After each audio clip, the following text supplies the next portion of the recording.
If somehow I wasn't able to convince you to love sencha yet, then I'll do it in this video. When thinking about sencha, we usually think about hot brewing, which is delicious. But there's another way to enjoy the exact same tea leaves, and that's cold brewing.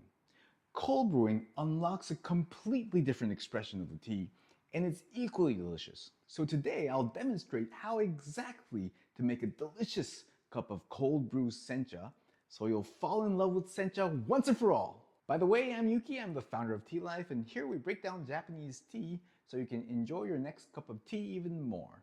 What makes cold brewing so different from hot? Aside from the temperature, of course. Well, we're extracting the tea at very different temperatures, and here's the key. This changes the balance of what comes out of the leaves. With hot brewing, you extract umami and sweetness, but you also extract some of the astringency, some of the structure as well. However, if you're cold brewing, you'll get the sweetness, you will get the umami, you won't get as much as the astringency in the tea. So the result is an incredibly smooth and clear and clean, refreshing drink. You won't get as much of the bright notes as you will in the hot brew. However, you'll get lots of the deep notes, the sweet, umami, delicious as well. And personally, I think that cold brew is a little bit more forgiving when it comes to the quality of tea. Because you're not extracting the bitterness too aggressively, even like a semi-decent sencha would taste pretty good. Let's quickly run through all the items we'll be using in the video today.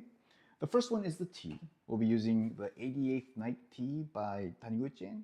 This is a sencha. It's a Uji tea, so it's from Kyoto. It's a first flush. It's a great tea for both hot and cold brewing, and it's one of our more popular teas at our shop. The tools for cold brew are very straightforward. All you need, aside from the tea, is a bottle, something like this. Ideally, with a filter, something you can pour, something you can slot right into the refrigerator. If you have a bottle that has those features, that will make it a lot more easy. However, anything would actually work. Today I'll be using a cold brew filter in bottle by Hario.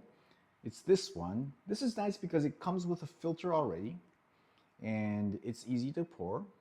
It slides right into the refrigerator, so it's really nice. It's made in Japan. It's very durable. It's very functional. So I do like Hario bottles. We'll use this today.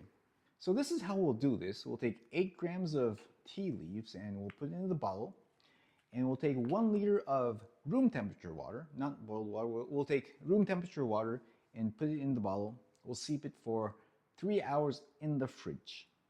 Simple as that. It's really easy to do cold brew. You don't really need any skills or techniques. We'll start by adding 8 grams of tea leaves into the bottle. And before we do that, we want to make sure we sniff the leaves, because as you know, this is one of my favorite smells in the whole world. It smells so great. We'll take 8 grams of tea leaves, and I'm measuring it here, but in reality, you really don't have to measure because cold brew is quite forgiving, as I said. So we have 8 grams of tea leaves just now. We'll take some water and pour it in. Again, this is 1 liter. This is not boiled water. This is just room temperature water.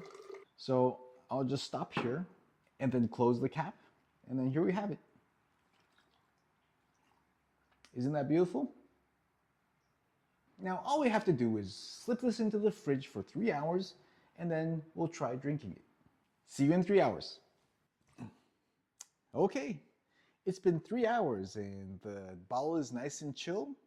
You can see that the color has transferred to the water somewhat. And more notably, probably, the leaves have really opened up. As you can see, because it has a filter, you don't get any leaves inside. So that's the good thing about this bottle. The tea has a pretty nice viscosity despite it being a cold brew. Cheers.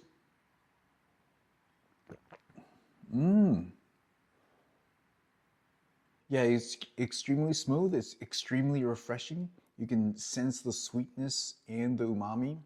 The thing about cold brew is that it really suppresses the astringency and the bitterness of the tea. So it gives you a very smooth taste, and you can taste the umami and the sweetness.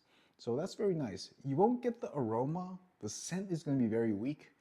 That's more for the hot brew. But if you want to go for the cold, you're really going for the taste and the depth of the tea. It's really nice. The length of the brew is pretty forgiving as well for cold brew. So if you want it lighter, you can adjust the time in the fridge a little bit. Like you can make it 1 hour or 2 hours. If you want it stronger, you can extend it.